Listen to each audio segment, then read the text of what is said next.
ब्रह्मांड के सामने हमारी औकात। दोस्तों, आज हम जानने वाले हैं कि ब्रह्मांड के सामने हम इंसान क्या है हम इंसानों की ब्रह्मांड के सामने हैसियत। इस वीडियो को देखने के बाद आपका घमंड चूर चूर हो जाएगा जब आप जानोगे कि ब्रह्मांड कितना बड़ा है और इतने बड़े ब्रह्मांड में हम कहां एग्जिस्ट करते हैं, या फिर हमारा अस्तित्व इसके सामने कुछ मायने रखता भी है या नहीं। जानने के लिए वीडियो को पूरा जरूर देखें। दोस्तों, आपको जानकर हैरानी होगी कि हमारी धरती पर रहने वाले लोगों की संख्या यानी पूरी धरती की पॉपुलेशन लगभग 8 अरब तक पहुंच चुकी है।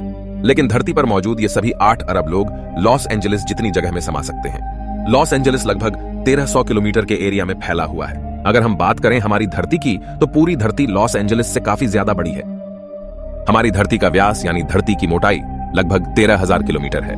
वहीं पर चांद का व्यास 3,500 किलोमीटर है। चांद इतना बड़ा है कि इसके अंदर 1 लाख हिमालय जैसे पहाड़ समा सकते हैं। और हमारी धरती इतनी बड़ी है कि धरती के अंदर चांद जैसे लगभग 50 उपग्रह समा सकते हैं। तो आप समझ गए होंगे कि धरती कितनी बड़ी है।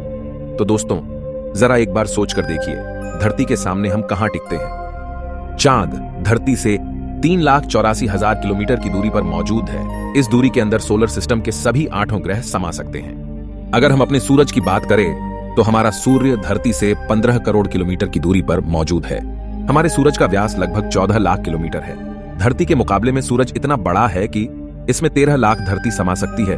यानी सूरज की विशालता की कल्पना हम आंख बंद करके भी नहीं कर सकते। तो आप सोच लीजिए, हम इंसान सूरज की विशालता के सामने क्या औकात रखते हैं। न सिर्फ इंसान बल्कि सूरज की विशालता के सामने धरती और चांद की भी कोई हैसियत नहीं दिखाई देती। हमारे सौरमंडल के सबसे विशाल ग्रह जुपिटर के अंदर हमारी धरती जैसी 1300 धरतियां समा सकती हैं और जुपिटर जैसे 1000 ग्रह सूरज के अंदर समा सकते हैं। तो दोस्तों, सूरज न सिर्फ धरती बल्कि जुपिटर की औकात से भी कई गुना बड़ा है। लेकिन औकात की बात करें तो यह तो बस एक शुरुआत है। अगर हम बात करें पूरे सौरमंडल की, तो हमारे सौरमंडल का व्यास 287 अरब किलोमीटर है। इतने बड़े सौरमंडल में हमारे 8 ग्रहों के साथ 5 बौने ग्रह, लाखों एस्टेरॉयड और करोड़ों मीटियोरॉइड्स मौजूद है। सूरज से लेकर नेपच्यून तक की दूरी करीब 4.5 अरब किलोमीटर है। ऐसे में अगर हम सूरज से लेकर नेपच्यून तक सूरज की लाइन बनाएं, तो इस लाइन में सूरज जैसे लगभग 3000 सितारे समा जाएंगे। तो आप समझ सकते हैं कि सोलर सिस्टम की साइज के सामने सूरज कितना छोटा है। अगर प्लूटो से हम सूरज को देखें, तो हमारा सूरज प्लूटो से कुछ ऐसा दिखाई देता है। हमारा सौरमंडल प्लूटो के बाद भी कई गुना आगे तक फैला हुआ है। यहां तक हम देख चुके हैं कि सूरज की साइज भी इतने बड़े सौरमंडल के सामने काफी छोटी पड़ जाती है। अगर हम और आगे की बात करें तो सूरज से और भी बड़े तारे अंतरिक्ष में मौजूद है। यह है वेगा स्टार, जिसका व्यास 38 लाख किलोमीटर है और इसमें सूरज जैसे लगभग 20 तारे समा सकते हैं। इससे भी बड़ा तारा है आर्कट्रस, जो 3 करोड़ 60 लाख किलोमीटर चौड़ा है। इसमें सूरज जैसे 17,000 तारे समा जाएंगे। और इसके और आगे चलने पर ब्रह्मांड में एक और तारा है, रिगेल, जिसका व्यास 11 करोड़ किलोमीटर है। इसके अंदर आर्कट्रस जैसे 50 तारे समा जाएंगे और सूरज जैसे 4,85,000 तारे समा जाएंगे। अब हम देख पा रहे हैं कि सूरज भी यहां आकर कितना छोटा पड़ रहा है। चलिए और आगे चलते हैं। यह है बीटलजूस, जिसका व्यास 1 अरब 23 करोड़ किलोमीटर है। इसमें रिगेल जैसे लगभग 1400 तारे समा सकते हैं और सूरज जैसे लगभग 67 करोड़ तारे समा सकते हैं। अब आप सोच लीजिए, यहां आकर सूरज भी एक रेत के कण के बराबर लग रहा है। इसके आगे हम मिलते हैं वीवाई कैनिस मेजोरिस से, जिसका व्यास 2 अरब किलोमीटर है।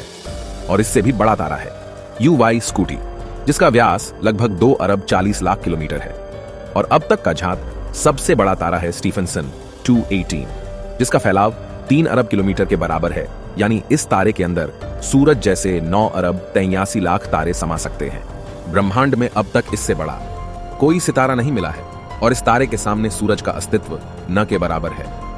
ऐसे में हम इंसान और हमारी धरती तो इसके सामने कुछ भी नहीं है। जरा सोच कर देखिए, इस तारे के अंदर धरती का अस्तित्व मायने भी रखता है या नहीं। अब अगर हम बात करें ब्रह्मांड में इससे भी बड़ी संरचनाओं की, तो हम पहुंच जाते हैं कैट्स आई नेबुला के पास। यह आकार में 0.4 प्रकाश वर्ष बड़ी है। यानी प्रकाश को भी इसे पार करने में 4 महीने 26 दिन लगेंगे। यह ब्रह्मांड के सबसे विशाल तारे के मुकाबले कितना बड़ा है। इस नेबुला के अंदर स्टीफनसन जैसे लगभग 3000 तारे समा जाएंगे। और इससे भी बड़ा हेलिक्स नेबुला है, जिसका व्यास 5 प्रकाश वर्ष है। यानी प्रकाश को इसे पार करने में 5 साल लगेंगे। और इसमें स्टीफनसन जैसे 15,000 तारे रखे जा सकते हैं। इससे भी आगे है ओरियन नेबुला, जो 24 प्रकाश वर्ष चौड़ा है और इससे आगे हमें मिलता है ओमेगा सेंटोरी कंस्टेलेशन, जिसका व्यास 150 प्रकाश वर्ष है। और अब तक जिन विशालकाय संरचनाओं को हमने देखा है उन सबको अपने अंदर समाने वाली, इन सबसे करोड़ों गुना विशाल ये है हमारी आकाशगंगा मिल्की वे, यानी मंदाकिनी आकाशगंगा, जो कि 1 लाख प्रकाश वर्ष के व्यास में फैली हुई है। यानी यह इतनी बड़ी है कि इसे पार करने में प्रकाश को भी 1 लाख साल लग जाएंगे। और आपको बता दें कि प्रकाश की गति 3 लाख किलोमीटर पर सेकंड है। हमारी इस आकाशगंगा में इस तरह के बड़े बड़े 400 अरब तारे मौजूद है और इतने ही ग्रह इसके अंदर मौजूद है। तो यहां आकर आप कल्पना भी नहीं कर सकते कि यह कितनी बड़ी है। इसके अंदर हमारी धरती खत्म भी हो जाए तो इतनी विशाल आकाशगंगा को कोई फर्क नहीं पड़ने वाला है। हमारा सूरज भी खत्म हो जाए तो भी इसे कोई फर्क नहीं पड़ने वाला। ब्रह्मांड का सबसे बड़ा तारा भी खत्म हो जाए तब भी इस पर कोई फर्क नहीं पड़ेगा। लेकिन ब्रह्मांड यहां भी खत्म नहीं होता है। इससे भी आगे चलने पर अगर हम हमारी पड़ोसी आकाशगंगा एंड्रोमेडा की बात करें तो यह हमारी गैलेक्सी से 2 गुना बड़ी है। इस गैलेक्सी के अंदर 10 खरब तारे मौजूद हैं। अब तक जाने गए सबसे विशाल तारे स्टीफनसन से इस गैलेक्सी को भर दिया जाए तो इसमें 40,000 खरब स्टीफनसन 218 जैसे तारे आ सकते हैं। अगर हम और आगे पृथ्वी से 23 करोड़ प्रकाश वर्ष दूर जाए तो हमें एक और आकाशगंगा मिलती है, UGC 2885 गैलेक्सी, जो कि 4,63,000 प्रकाश वर्ष के व्यास में फैली है। यह हमारी गैलेक्सी से 4 गुना बड़ी है और इसमें 50 खरब तारे मौजूद हो सकते हैं। पृथ्वी से 100 करोड़ प्रकाश वर्ष दूर इससे भी और भयानक और बड़ी गैलेक्सी है, IC 1101 गैलेक्सी, जो कि 40 लाख प्रकाश वर्ष के व्यास में फैली हुई है और इसमें 1000 खरब तारे रहते हैं। इसके अंदर 30,000 से भी ज्यादा मिल्की वे गैलेक्सी जैसे आकाश गंगाएं समा सकती हैं। और अगर हम इससे आगे चलकर और देखें तो इससे भी ज्यादा बड़ी गैलेक्सी ब्रह्मांड में मौजूद है, जिसके सामने मिल्की वे आकाश गंगा भी कुछ नहीं है। पृथ्वी से 300 करोड़ प्रकाश वर्ष दूर यह है अल्क्योनियस गैलेक्सी, जो कि 1 करोड़ 60 लाख प्रकाश वर्ष जितने व्यास में फैली हुई है। इसमें हमारी मिल्की वे गैलेक्सी जैसी 40 लाख गैलेक्सी समा जाएगी। अब हम ब्रह्मांड के काफी बड़े स्केल पर पहुंच चुके हैं, जहां हमारी गैलेक्सी, जिसकी विशालता की हम कल्पना भी नहीं कर सकते, वह भी इसके सामने कुछ नहीं है। लेकिन अब अगर हम और आगे चले और पूरे ब्रह्मांड की बात करें तो हमारा पूरा ब्रह्मांड, जिसे हमने अब तक ऑब्जर्व किया है, वह 93 अरब प्रकाश वर्ष के व्यास में फैला है और इसके अंदर ऐसी 200 अरब गैलेक्सी मौजूद है। और ब्रह्मांड के सामने तो सबसे बड़ी आकाशगंगा अल्क्योनियस गैलेक्सी भी कुछ हैसियत नहीं रखती। और जब इतनी बड़ी गैलेक्सी भी ब्रह्मांड के सामने कुछ नहीं है तो सूरज और धरती की तो बात ही छोड़ दीजिए। और हम तो इसके सामने कहीं नहीं टिकते। हमारे जैसे 8 अरब लोग, यानी हम सब पृथ्वीवासी मिलकर भी ब्रह्मांड के सामने कुछ भी नहीं है। बल्कि अगर इतने बड़े ब्रह्मांड में कहीं जीवन नहीं है और सिर्फ पृथ्वी पर ही जीवन है तो हम इतने बड़े ब्रह्मांड में काफी ज्यादा अकेले हैं।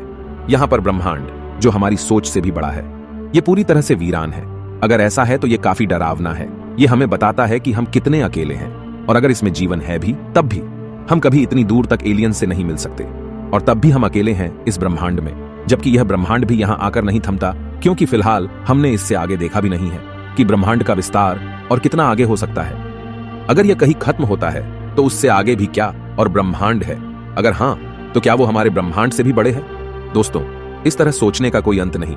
लेकिन एक बात तय है, अब तक ब्रह्मांड की जानी गई साइज के सामने हम कुछ भी नहीं है। और यही वजह है कि आज वैज्ञानिक भी ब्रह्मांड की इतनी बड़ी साइज को देखकर अचंभित है और ये मान चुके हैं कि इस ब्रह्मांड के सामने हम इंसान कुछ भी हैसियत नहीं रखते हैं। इतने बड़े ब्रह्मांड में हम एक छोटी सी गैलेक्सी मंदाकिनी आकाशगंगा में मौजूद, एक छोटे से सोलर सिस्टम में बसने वाले, एक छोटे से तारे के चारों ओर मौजूद, एक बहुत छोटे से ग्रह पर स्थित, काफी छोटे 200 देशों में रहने वाले 8 अरब लोगों में हम में से एक इंसान इस पूरे ब्रह्मांड के सामने कोई हैसियत नहीं रखता। क्या आपके पास खुद पर घमंड करने के लिए कोई कारण है? किस वजह से आप खुद को स्पेशल समझते हैं? अगर आपके पास ऐसा कोई कारण है तो हमें बताइए। क्या वजह है कि आप खुद पर घमंड कर सकते हो? आज से 6.5 करोड़ साल पहले धरती पर एक ऐसी प्रजाति मौजूद थी जिसने करीब 10 करोड़ साल तक धरती पर राज किया, जो खुद आकार में हमसे कई गुना बड़ी और डोमिनेंट थी। लेकिन सिर्फ एक एस्टेरॉयड ने इस पूरी प्रजाति को खत्म कर दिया। ऐसे में हम इंसानों की क्या हैसियत है? सिर्फ एक पल में ब्रह्मांड आपके अस्तित्व को मिटा सकता है, आपके वर्तमान को इतिहास में तब्दील कर सकता है। तो बताइए, क्या कारण है आपके पास कि आप कुछ स्पेशल हो? कमेंट में जरूर बताएं। हम मिलते हैं आपसे किसी अगले वीडियो में। तब तक के लिए हमारे वीडियोस देखते रहें। अगर वीडियो अच्छी लगी हो तो लाइक जरूर कर दे और चैनल को भी सब्सक्राइब कर ले। मैं आपके लिए ऐसे यूजफुल कंटेंट लाता रहूंगा। सो मिलते हैं अगले वीडियो में नेक्स्ट टॉपिक के साथ।